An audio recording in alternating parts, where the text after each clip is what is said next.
ವಿಶ್ವದ ಈ ಶುಭ ದಿನಗಳಲ್ಲಿ ಪಾವನ ಸಂಗಮ ಕ್ಷಣಗಳಲ್ಲಿ ವಿಶ್ವದ ಈ ಶುಭ ದಿನಗಳಲ್ಲಿ ಪಾವನ ಸಂಗಮ ಕ್ಷಣಗಳಲ್ಲಿ ಅವತರಿಸಿ ಹೇ ಶಿವ ತಂದೆಯೇ ಅವತರಿಸಿ ಹೇ ಶಿವ ತಂದೆಯೇ ಸ್ವಾಗತ ನಿಮಗೆ ಸ್ವಾಗತ ಸ್ವಾಗತ ಶುಭ ಸ್ವಾಗತ ವಿಶ್ವದ ಈ ಶುಭ ದಿನಗಳಲ್ಲಿ ಪಾವನ ಸಂಗಮ ಕ್ಷಣಗಳಲ್ಲಿ ಅವತರಿಸಿ ಹೇ ಶಿವ ತಂದೆಯೇ ಸ್ವಾಗತ ನಿಮಗೆ ಸ್ವಾಗತ ಸ್ವಾಗತ ಶುಭ ಸ್ವಾಗತ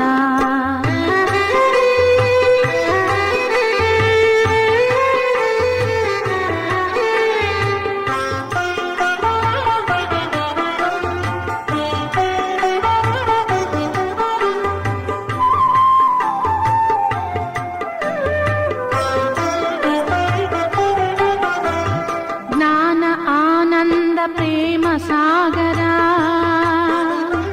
ಚೈತನ್ಯ ಜ್ಯೋತಿರ್ಬಿಂದು ಸ್ವರೂಪ ಜ್ಞಾನ ಆನಂದ ಪ್ರೇಮ ಸಾಗರ ಚೈತನ್ಯ ಜ್ಯೋತಿರ್ಬಿಂದು ಸ್ವರೂಪ ಶ್ರೇಷ್ಠ ಕರ್ಮಗಳ ಭಾಗ್ಯ ವಿಧಾತ ಶ್ರೇಷ್ಠ ಕರ್ಮಗಳ ಭಾಗ್ಯ ವಿಧಾತ ಸ್ವಾಗತ ನಿಮಗೆ ಸ್ವಾಗತ ಸ್ವಾಗತ ಶುಭ ಸ್ವಾಗತ ವಿಶ್ವದ ಈ ಶುಭ ದಿನಗಳಲ್ಲಿ ಪಾವನ ಸಂಗಮ ಕ್ಷಣಗಳಲ್ಲಿ ವಿಶ್ವದ ಈ ಶುಭ ದಿನಗಳಲ್ಲಿ ಪಾವನ ಸಂಗಮ ಕ್ಷಣಗಳಲ್ಲಿ ಅವತರಿಸಿ ಹೇ ಶಿವ ತಂದೆಯೇ ಸ್ವಾಗತ ನಿಮಗೆ ಸ್ವಾಗತ ಸ್ವಾಗತ ಶುಭ ಸ್ವಾಗತ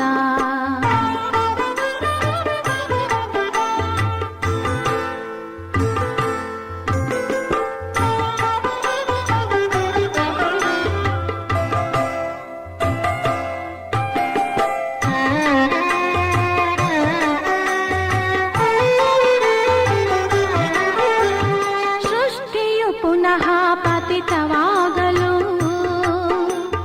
ತಾಮಸ ಗುಣದಿ ವಿಕಾರಿಯಾಗಲು ಸೃಷ್ಟಿಯು ಪುನಃ ಪತಿತವಾಗಲು ತಾಮಸ ಗುಣದಿ ವಿಕಾರಿಯಾಗಲು ಶಿವನೇ ಬಂದಿಹೆ ರಕ್ಷಿಸಲು ಶಿವನೇ ಬಂದಿಹೆ ರಕ್ಷಿಸಲು ಸ್ವಾಗತ ನಿಮಗೆ ಸ್ವಾಗತ ಸ್ವಾಗತ ಶುಭ ಸ್ವಾಗತ ವಿಶ್ವದ ಈ ಶುಭ ದಿನಗಳಲ್ಲಿ ಪಾವನ ಸಂಗಮ ಕ್ಷಣಗಳಲ್ಲಿ ವಿಶ್ವದ ಈ ಶುಭ ದಿನಗಳಲ್ಲಿ ಪಾವನ ಸಂಗಮ ಕ್ಷಣಗಳಲ್ಲಿ ಅವತರಿಸಿ ಹೇ ಶಿವ ತಂದೆಯೇ ಸ್ವಾಗತ ನಿಮಗೆ ಸ್ವಾಗತ ಸ್ವಾಗತ ಶುಭ ಸ್ವಾಗತ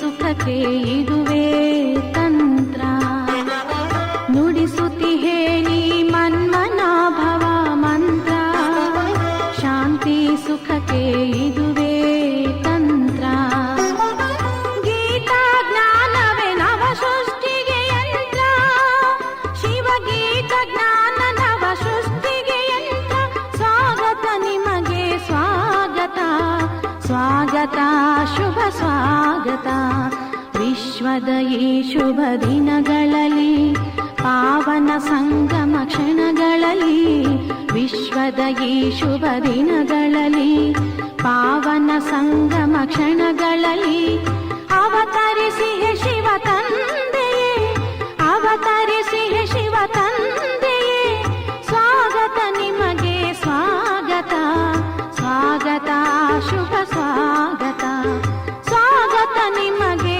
ಸ್ವಾಗತ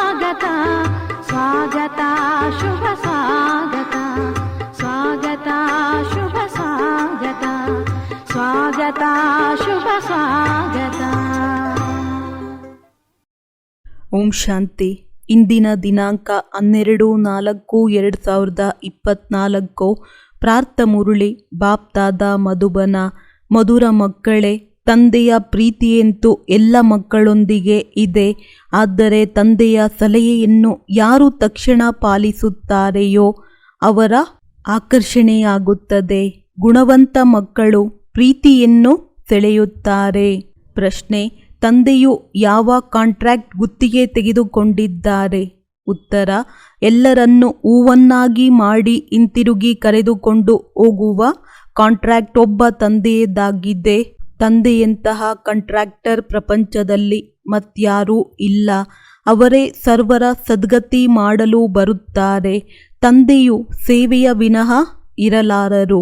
ಅಂದಾಗ ಮಕ್ಕಳು ಸಹ ಸರ್ವೀಸಿನ ಸಾಕ್ಷಿಯನ್ನು ಕೊಡಬೇಕು. ಕೇಳಿಯೂ ಕೇಳದಂತಿರಬಾರದು. ಓಂ ಶಾಂತಿ. ಆತ್ಮಿಕ ತಂದೆಯು ಆತ್ಮಿಕ ಮಕ್ಕಳಿಗೆ ತಿಳಿಸುತ್ತಾರೆ, ಮಕ್ಕಳೇ, ತಮ್ಮನ್ನು ಆತ್ಮನೆಂದು ತಿಳಿದು ಕುಳಿತುಕೊಳ್ಳಿ.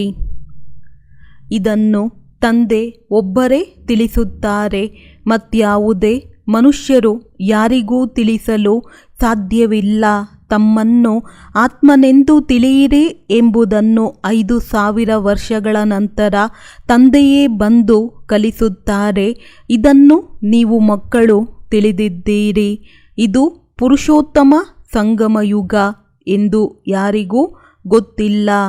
ನಾವು ಪುರುಷೋತ್ತಮ ಸಂಗಮಯುಗದಲ್ಲಿ ಇದ್ದೇವೆ ಎಂದೂ ಸಹ ತಾವು ಮಕ್ಕಳಿಗೆ ನೆನಪಿರಲಿ. ಇದು ಸಹ ಮನ್ಮನಾಭವ ಆಗಿದೆ. ನನ್ನನ್ನು ನೆನಪು ಮಾಡಿ, ಏಕೆಂದರೆ ಈಗ ಹಿಂತಿರುಗಿ ಹೋಗಬೇಕಾಗಿದೆ ಎಂದು ತಂದೆಯು ತಿಳಿಸುತ್ತಾರೆ. 84 ಜನ್ಮಗಳು ಈಗ ಪೂರ್ಣ ಆಗಿದೆ.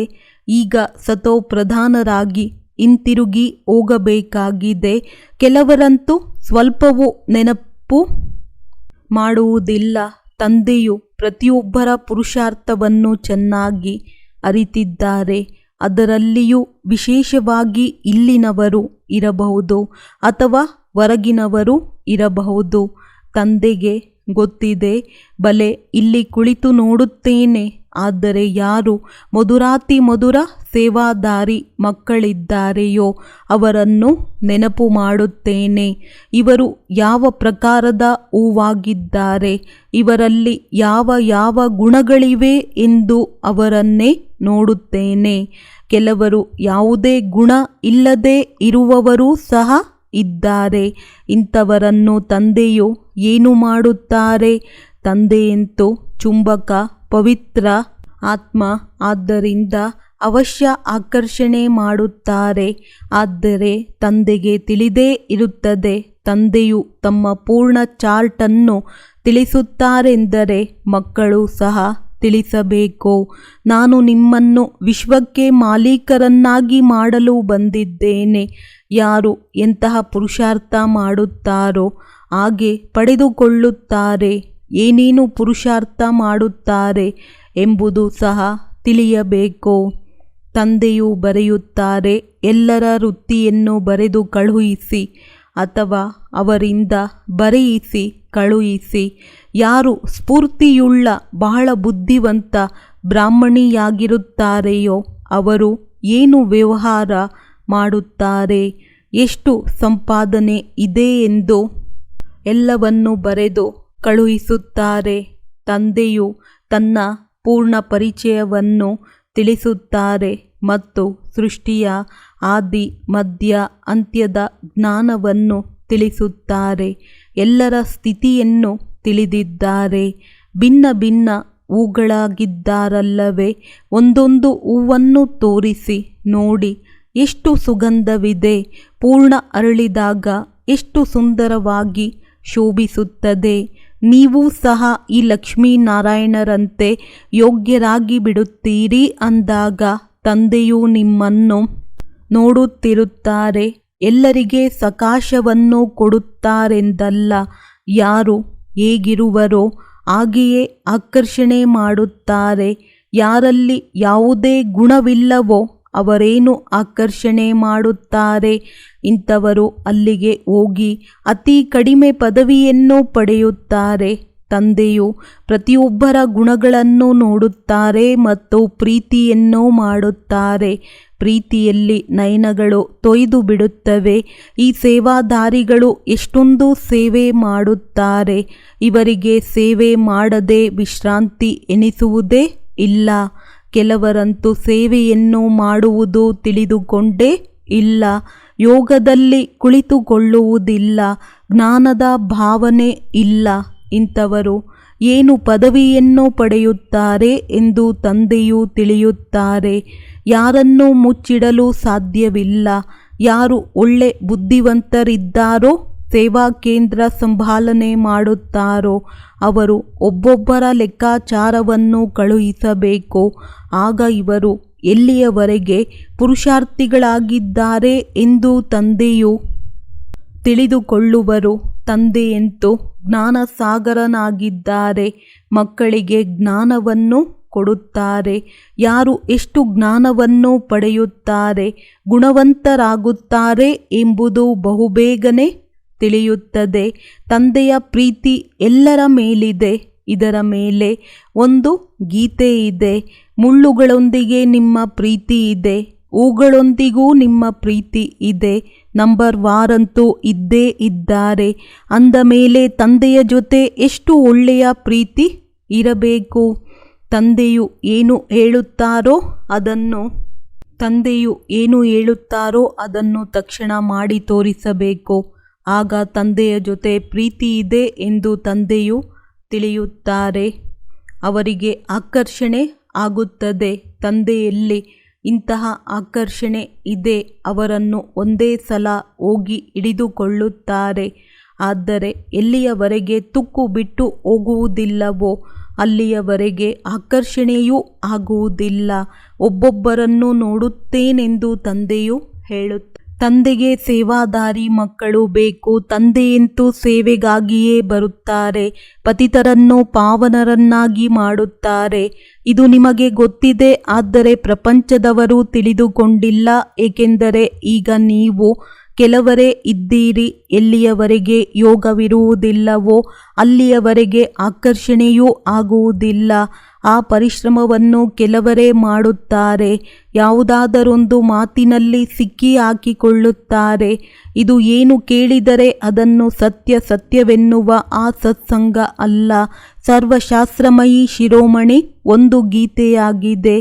ಗೀತೆಯಲ್ಲಿಯೇ ರಾಜಯೋಗವಿದೆ. ವಿಶ್ವದ ಮಾಲೀಕರು ತಂದೆಯೇ ಆಗಿದ್ದಾರೆ. ತಂದೆಯು ಮಕ್ಕಳಿಗೆ ಹೇಳುತ್ತಿರುತ್ತಾರೆ, ಮಕ್ಕಳಿಗೆ ಹೇಳುತ್ತಿರುತ್ತೇನೆ. ಗೀತೆಯಿಂದಲೇ ಪ್ರಭಾವವಾಗುತ್ತದೆ.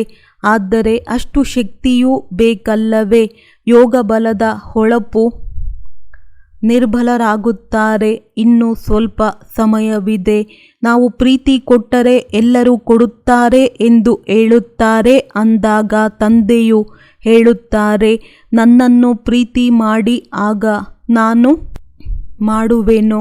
ಇದು ಆತ್ಮಿಕ ಪ್ರೀತಿಯಾಗಿದೆ. ಒಬ್ಬ ತಂದೆಯ ನೆನಪಿನಲ್ಲಿ ಇದ್ದರೆ ಈ ನೆನಪಿನಿಂದಲೇ ವಿಕರ್ಮ ವಿನಾಶವಾಗುತ್ತದೆ. ಕೆಲವರಂತೂ ನೆನಪೇ ಮಾಡುವುದಿಲ್ಲ. ತಂದೆಯು ತಿಳಿಸುತ್ತಾರೆ, ಇಲ್ಲಿ ಭಕ್ತಿಯ ಮಾತಿಲ್ಲ. ಇವರು ಶಿವತಂದೆಯ ರಥವಾಗಿದ್ದಾರೆ. ಇವರ ಮೂಲಕ ಶಿವತಂದೆಯು ಓದಿಸುತ್ತಾರೆ, ನನ್ನ ಕಾಲನ್ನು ತೊಳೆದು ಕುಡಿಯಿರಿ ಎಂದು. ತಂದೆಯು ಹೇಳುವುದಿಲ್ಲ.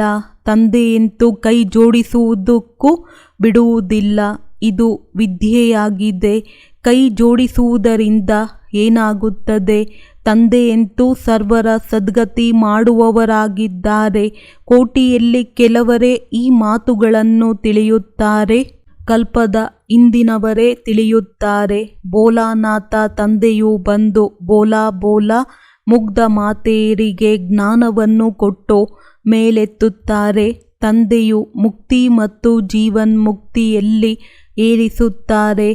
ಕೇವಲ ತಿಳಿಸುತ್ತಾರೆ, ಮಕ್ಕಳೇ ವಿಕಾರಗಳನ್ನು ಬಿಡಿ. ಆದರೆ ಇದರಲ್ಲಿಯೇ ದೊಂಬಿಯಾಗುತ್ತದೆ ಜಗಳ. ನನ್ನಲ್ಲಿ ಯಾವ ಯಾವ ಅವಗುಣಗಳಿವೆ ಎಂದು ತಮ್ಮನ್ನು ತಾವು ನೋಡಿಕೊಳ್ಳಿ. ವ್ಯಾಪಾರಿಗಳು ಪ್ರತಿನಿತ್ಯ ಲಾಭ ನಷ್ಟದ ಲೆಕ್ಕವನ್ನು ಇಡುತ್ತಾರೆ. ತಾವು ಸಹ ಲೆಕ್ಕವನ್ನಿಡಿ. ಎಷ್ಟು ಸಮಯ. ಅತಿ ಪ್ರಿಯ ತಂದೆ, ಯಾರು ನಮ್ಮನ್ನು ವಿಶ್ವದ ಮಾಲೀಕರನ್ನಾಗಿ ಮಾಡುತ್ತಾರೆ, ಅವರನ್ನು ನೆನಪು ಮಾಡಿದ್ದೇವೆಯೇ? ನೋಡಿಕೊಂಡಾಗ ಕಡಿಮೆ ನೆನಪು ಮಾಡಿದರೆ ನಾವು ಇಂತಹ ತಂದೆಯನ್ನು ನೆನಪು ಮಾಡಲಿಲ್ಲವೆಂದು ನಾಚಿಕೆಯಾಗುತ್ತದೆ. ನಮ್ಮ ತಂದೆಯು ಎಲ್ಲರಿಗಿಂತಲೂ ವಿಚಿತ್ರವಾಗಿದ್ದಾರೆ. ಇಡೀ ಸೃಷ್ಟಿಯಲ್ಲಿ ಸ್ವರ್ಗವು ಎಲ್ಲದಕ್ಕಿಂತ ವಿಚಿತ್ರವಾಗಿದೆ. ಸ್ವರ್ಗಕ್ಕೆ ಲಕ್ಷಾಂತರ ವರ್ಷಗಳೆಂದು ಹೇಳಿಬಿಡುತ್ತಾರೆ, ಆದರೆ ನೀವು 5,000 ವರ್ಷಗಳೆಂದು ಹೇಳುತ್ತೀರಿ. ಎಷ್ಟೊಂದು ರಾತ್ರಿ ಹಗಲಿನ ವ್ಯತ್ಯಾಸವಿದೆ. ಯಾರು ಹಳೆಯ ಭಕ್ತರಿದ್ದಾರೋ ಅವರ ಮೇಲೆ ತಂದೆಯು ಬಲಿಹಾರಿ ಆಗುತ್ತಾರೆ. ಹೆಚ್ಚಿನ ಭಕ್ತಿಯನ್ನು ಮಾಡಿದ್ದಾರಲ್ಲವೇ? ಬ್ರಹ್ಮ ತಂದೆ ಈ ಜನ್ಮದಲ್ಲಿಯೂ ಗೀತೆಯನ್ನು ಓದುತ್ತಿದ್ದರು ಮತ್ತು ಲಕ್ಷ್ಮೀನಾರಾಯಣರ ಚಿತ್ರವನ್ನು ಇಟ್ಟುಕೊಳ್ಳುತ್ತಿದ್ದರು. ಲಕ್ಷ್ಮಿಯನ್ನು ದಾಸತ್ವದಿಂದ ಮುಕ್ತಿ ಮಾಡಿಬಿಟ್ಟರೆ ಎಷ್ಟು ಖುಷಿ ಇರುತ್ತದೆ. ಹೇಗೆ ನಾವು ಈ ಶರೀರವನ್ನು ಬಿಟ್ಟು ಇನ್ನೊಂದು ಶರೀರವನ್ನು ಪಡೆಯುತ್ತೇವೆ. ನಾನು ಹೋಗಿ ಸುಂದರ ರಾಜಕುಮಾರನಾಗುತ್ತೇನೆ ಎಂದು ಬ್ರಹ್ಮ ತಂದೆಗೂ ಸಹ ಖುಷಿ ಇರುತ್ತದೆ. ಪುರುಷಾರ್ಥವನ್ನು ಸಹ ಮಾಡಿಸುತ್ತಿರುತ್ತಾರೆ. ಸುಮ್ಮನೆ ಹೇಗಾಗುತ್ತಾರೆ? ನೀವು ಸಹ ತಂದೆಯನ್ನು ಚೆನ್ನಾಗಿ ನೆನಪು ಮಾಡುತ್ತೀರೆಂದರೆ ಸ್ವರ್ಗದ ಆಸ್ತಿಯನ್ನು ಪಡೆಯುತ್ತೀರಿ. ಕೆಲವರು ಓದುವುದೇ ಇಲ್ಲ, ದೈವಿ ಗುಣಗಳನ್ನು ಸಹ ಧಾರಣೆ ಮಾಡುವುದಿಲ್ಲ, ಚಾರ್ಟನ್ನೇ ಇಡುವುದಿಲ್ಲ. ಯಾರು ಶ್ರೇಷ್ಠರಾಗಬೇಕೋ ಅವರೇ ಸದಾ ಚಾರ್ಟನ್ನು ಇಡುತ್ತಾರೆ. ಇಲ್ಲವೆಂದರೆ ಕೇವಲ ಶೋ ಮಾಡುತ್ತಾರೆ. 15-20 ದಿನಗಳ ನಂತರ ಬರೆಯುವುದನ್ನು ಬಿಟ್ಟು ಬಿಡುತ್ತಾರೆ. ಇಲ್ಲಂತೂ ಪರೀಕ್ಷೆಗಳೆಲ್ಲವೂ ಗುಪ್ತವಾಗಿದೆ. ಪ್ರತಿಯೊಬ್ಬರ ವಿದ್ಯಾರ್ಥಿಯನ್ನು ತಂದೆಯು ತಿಳಿದಿದ್ದಾರೆ. ತಂದೆ ಹೇಳಿದ್ದನ್ನು ತಕ್ಷಣ ಪಾಲಿಸಿದರು. ಆಜ್ಞಾಕಾರಿ ಪ್ರಾಮಾಣಿಕರು ಎಂದು ಹೇಳುತ್ತಾರೆ. ಈಗ ಮಕ್ಕಳು ಬಹಳ ಕೆಲಸ ಮಾಡಬೇಕು ಎಂದು ತಂದೆಯು ಹೇಳುತ್ತಾರೆ. ಎಷ್ಟು ಒಳ್ಳೊಳ್ಳೆಯ ಮಕ್ಕಳು ಸಹ ವಿಚ್ಛೇದನವನ್ನು ಕೊಟ್ಟು ಹೊರಟು ಹೋಗುತ್ತಾರೆ. ಇವರು ಬ್ರಹ್ಮರವರು ಎಂದೂ ವಿಚ್ಛೇದನವನ್ನು ಕೊಡುವುದಿಲ್ಲ. ಇವರಂತೂ ನಾಟಕದನುಸಾರ ದೊಡ್ಡ ಕಾಂಟ್ರಾಕ್ಟನ್ನು ತೆಗೆದುಕೊಳ್ಳುವುದಕ್ಕಾಗಿಯೇ ಬಂದಿದ್ದಾರೆ. ನಾನು ಎಲ್ಲರಿಗಿಂತ ದೊಡ್ಡ ಕಾಂಟ್ರಾಕ್ಟರ್ ಆಗಿದ್ದೇನೆ. ಎಲ್ಲರನ್ನು ಹೂಗಳನ್ನಾಗಿ ಮಾಡಿ ಹಿಂತಿರುಗಿ ಕರೆದುಕೊಂಡು ಹೋಗುತ್ತೇನೆ. ಪತಿತರನ್ನು ಪಾವನರನ್ನಾಗಿ ಮಾಡುವ ಕಾಂಟ್ರಾಕ್ಟರ್ ಒಬ್ಬರೇ ಆಗಿದ್ದಾರೆ ಎಂದು ನೀವು ಮಕ್ಕಳಿಗೂ ಗೊತ್ತಿದೆ. ಅವರು ನಿಮ್ಮ ಮುಂದೆ ಕುಳಿತಿದ್ದಾರೆ. ಕೆಲವರಿಗೆ ಎಷ್ಟು ನಿಶ್ಚಯವಿದೆ, ಕೆಲವರಿಗೆ ಇಲ್ಲವೇ ಇಲ್ಲ.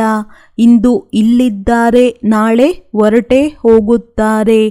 ಚಲನೆಯೇ ಆಗಿದೆ. ನಾವು ತಂದೆಯ ಬಳಿ ಇದ್ದು ತಂದೆಗೆ ಮಕ್ಕಳಾಗಿಯೂ ಏನು ಮಾಡುತ್ತಿದ್ದೇವೆ ಎಂದು ಆಂತರ್ಯದಲ್ಲಿ ಅವಶ್ಯವಾಗಿ ತಿನ್ನುತ್ತದೆ.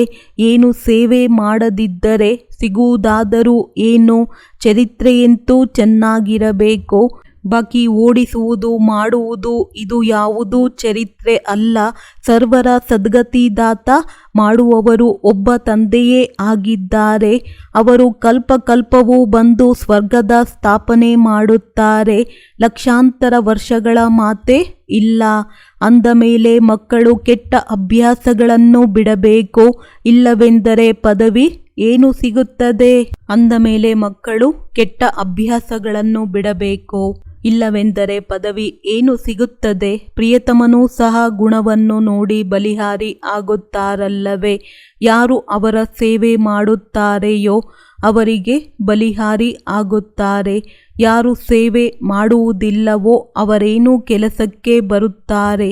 ಈ ಮಾತುಗಳು ಬಹಳ ತಿಳಿದುಕೊಳ್ಳುವಂಥದ್ದಾಗಿದೆ. ನೀವು ಮಹಾನ್ ಭಾಗ್ಯಶಾಲಿಗಳಾಗಿದ್ದೀರಿ ಎಂದು ತಂದೆಯು ತಿಳಿಸುತ್ತಾರೆ. ನಿಮ್ಮಂತಹ ಭಾಗ್ಯಶಾಲಿಗಳು ಬೇರೆ ಯಾರೂ ಇಲ್ಲ. ಬಲೆ ನೀವು ಸ್ವರ್ಗದಲ್ಲಿ ಹೋಗುತ್ತೀರಿ. ಆದರೂ ಸಹ ಶ್ರೇಷ್ಠ ಪ್ರಾರಬ್ಧವನ್ನು ಮಾಡಿಕೊಳ್ಳಬೇಕು.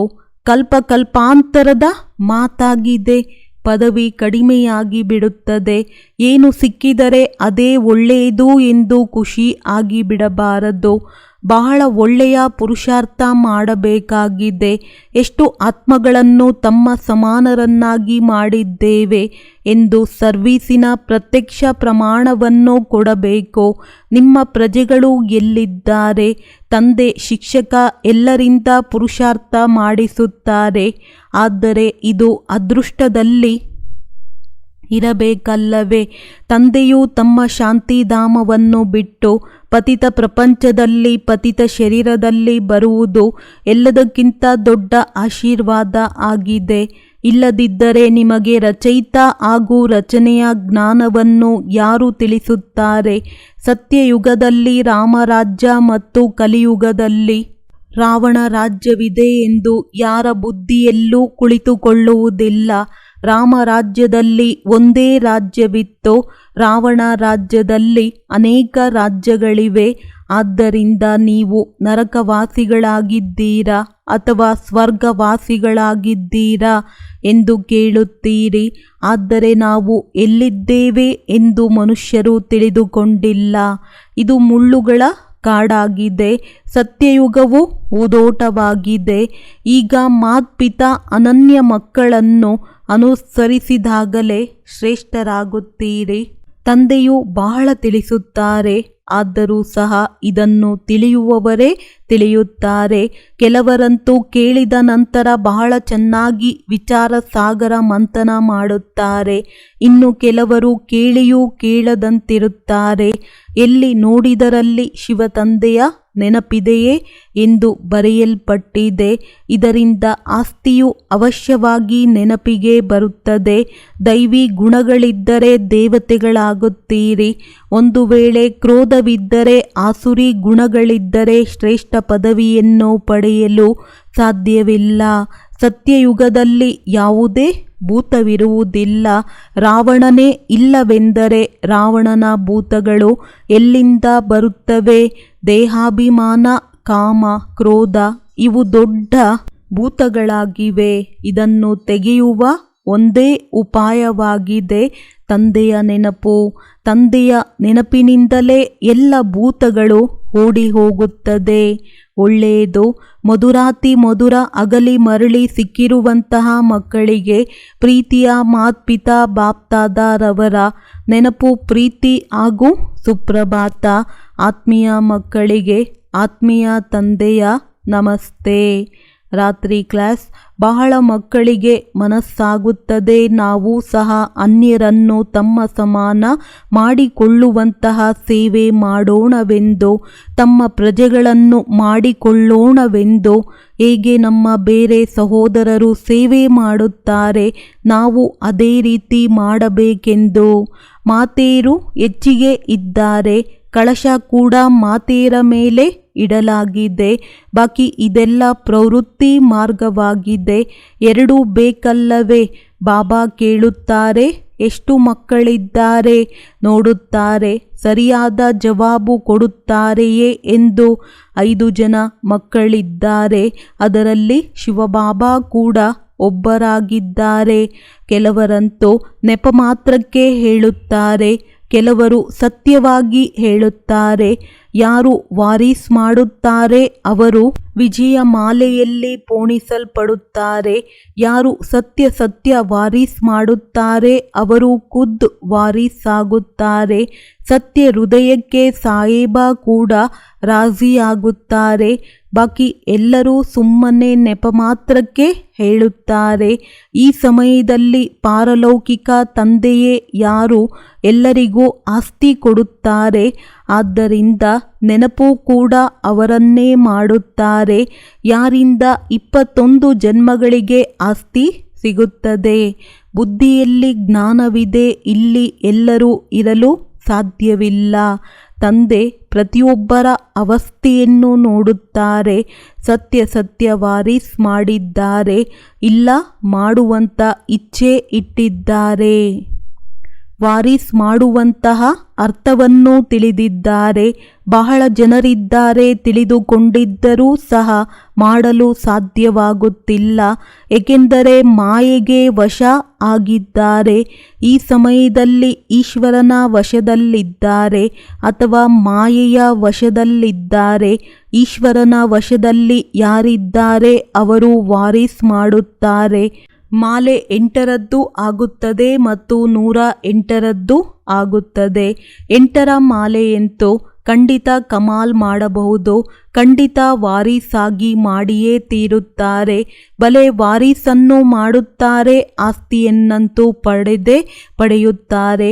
ಆದರೂ ಇಂತಹ ಶ್ರೇಷ್ಠ ವಾರೀಸಾಗಿ ಮಾಡುವಂಥವರ ಕರ್ಮವು ಅದೇ ರೀತಿ ಶ್ರೇಷ್ಠವಾಗಿರುತ್ತದೆ. ಯಾವುದೇ ವಿಕರ್ಮವಾಗಬಾರದು. ವಿಕಾರ ಏನೇ ಇದ್ದರೂ ಅದು ವಿಕರ್ಮವೇ ತಾನೇ.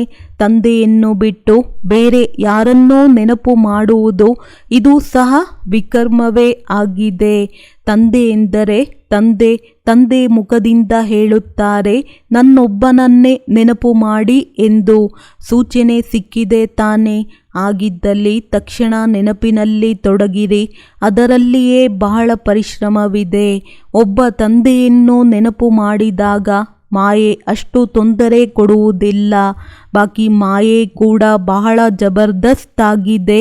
ಬುದ್ಧಿಯಲ್ಲಿ ಬರುತ್ತೆ, ಮಾಯೆ ದೊಡ್ಡ ವಿಕರ್ಮ ಮಾಡಿಸುತ್ತದೆ, ದೊಡ್ಡ ದೊಡ್ಡ ಮಹಾರಥಿಗಳನ್ನು ಸಹ ಬೀಳಿಸುತ್ತದೆ, ಸೋಲಿಸಿ ಬಿಡುತ್ತದೆ. ದಿನ ಪ್ರತಿದಿನ ಸೆಂಟರ್ಸ್ಗಳು ವೃದ್ಧಿಯಾಗುತ್ತಿರುತ್ತದೆ.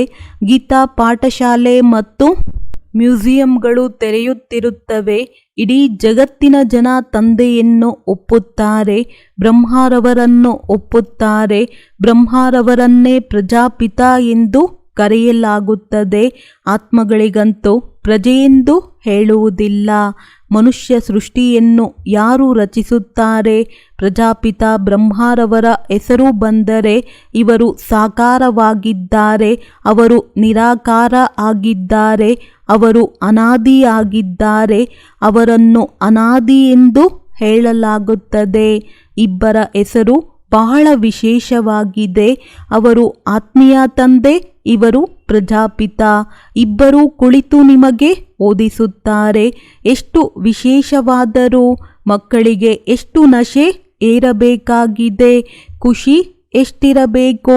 ಆದರೆ ಮಾಯೆ ಖುಷಿ ಮತ್ತು ನಶೆಯಲ್ಲಿರಲು ಬಿಡುವುದಿಲ್ಲ.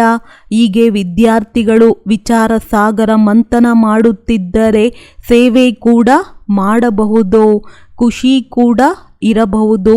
ಆದರೆ ಒಂದು ಪಕ್ಷ ಈಗ ಸಮಯ ಇದೆ, ಯಾವಾಗ ಕರ್ಮಾತೀತ ಅವಸ್ಥೆ ಇರುತ್ತೆ ಆಗ ಖುಷಿಯಲ್ಲಿರಬಹುದು. ಒಳ್ಳೆಯದು. ಆತ್ಮೀಯ ಮಕ್ಕಳ ಪ್ರತಿ ಆತ್ಮೀಯ ಬಾಪ್ ದಾದಾರವರ ನೆನಪು, ಪ್ರೀತಿ ಮತ್ತು ಗುಡ್ ನೈಟ್. ಧಾರಣೆಗಾಗಿ ಮುಖ್ಯ ಸಾರ. ಅತಿ ಮಧುರ ತಂದೆಯನ್ನು ಇಡೀ ದಿನದಲ್ಲಿ ಎಷ್ಟು ನೆನಪು ಮಾಡಿದೆವು ಎಂದು ಪ್ರತಿನಿತ್ಯ ರಾತ್ರಿಯಲ್ಲಿ ತಮ್ಮ ಚಾರ್ಟನ್ನು ನೋಡಿಕೊಳ್ಳಬೇಕು. ತಮ್ಮ ಶೋ ಮಾಡಲು ಚಾರ್ಟನ್ನು ಇಡಬಾರದು, ಗುಪ್ತ ಪುರುಷಾರ್ಥ ಮಾಡಬೇಕಾಗಿದೆ. ತಂದೆ ಏನು ತಿಳಿಸುತ್ತಾರೋ ಅದನ್ನು ವಿಚಾರ ಸಾಗರ ಮಂಥನ ಮಾಡಬೇಕು. ಸರ್ವೀಸಿನ ಸಾಕ್ಷಿಯನ್ನು ಕೊಡಬೇಕು. ಕೇಳಿಯೂ ಕೇಳದಂತಿರಬಾರದು. ಒಳಗೆ ಯಾವುದೇ ಆಸುರಿ ಗುಣಗಳು ಇದ್ದರೆ ಅದನ್ನು ಪರಿಶೀಲನೆ ಮಾಡಿ ತೆಗೆದು ಹಾಕಬೇಕು. ವರದಾನ: ವೈರಾಗ್ಯ ವೃತ್ತಿಯ ಮೂಲಕ ಈ ಸಾರವಿಲ್ಲದ ಜಗತ್ತಿನ ಸೆಳೆತದಿಂದ ಮುಕ್ತರಾಗಿರುವಂತಹ ಸತ್ಯ ರಾಜಋಷಿ ಭವ. ರಾಜಋಷಿ ಅರ್ಥಾತ್ ರಾಜ್ಯವಿದ್ದರೂ ಸಹ ಬೇಅದ್ದಿನ ವೈರಾಗಿ. ದೇಹ ಮತ್ತು ದೇಹದ ಹಳೆಯ ಜಗತ್ತಿನ ಮೇಲೆ ಸ್ವಲ್ಪವೂ ಸಹ ಸೆಳೆತವನ್ನಿಡಬೇಡಿ, ಏಕೆಂದರೆ ಈ ಹಳೆಯ ಜಗತ್ತು ಅಸಾರ ಸಂಸಾರವಾಗಿದೆ ಎಂದು ತಿಳಿದಿರುವಿರಿ. ಇದರಲ್ಲಿ ಏನೂ ಸಾರವಿಲ್ಲ. ಅಸಾರ ಸಂಸಾರದಲ್ಲಿ ಬ್ರಾಹ್ಮಣರ ಶ್ರೇಷ್ಠ ಸಂಸಾರ ಸಿಕ್ಕಿಬಿಟ್ಟಿದೆ. ಆದ್ದರಿಂದ ಆ ಸಂಸಾರದಲ್ಲಿ ಬೇಅದ್ದಿನ ವೈರಾಗ್ಯ ಅರ್ಥಾತ್ ಯಾವುದೇ ಸೆಳೆತ ಇಲ್ಲ. ಯಾವಾಗ ಯಾವುದರಲ್ಲಿಯೂ ಸೆಳೆತ ಅಥವಾ ಬಾಗುವಿಕೆ ಇರಬಾರದು ಆಗ ಹೇಳಲಾಗುವುದು ರಾಜಋಷಿ ಹಾಗೂ ತಪಸ್ವಿ. ಸ್ಲೋಗನ್: ಯುಕ್ತಿಯುಕ್ತ ಮಾತು ಇದೇ ಆಗಿದೆ. ಯಾವುದು ಮಧುರ ಮತ್ತು ಶುಭ ಭಾವನಾ ಸಂಪನ್ನವಾಗಿರುವುದೋ ಒಳ್ಳೆಯದು. ಓಂ ಶಾಂತಿ.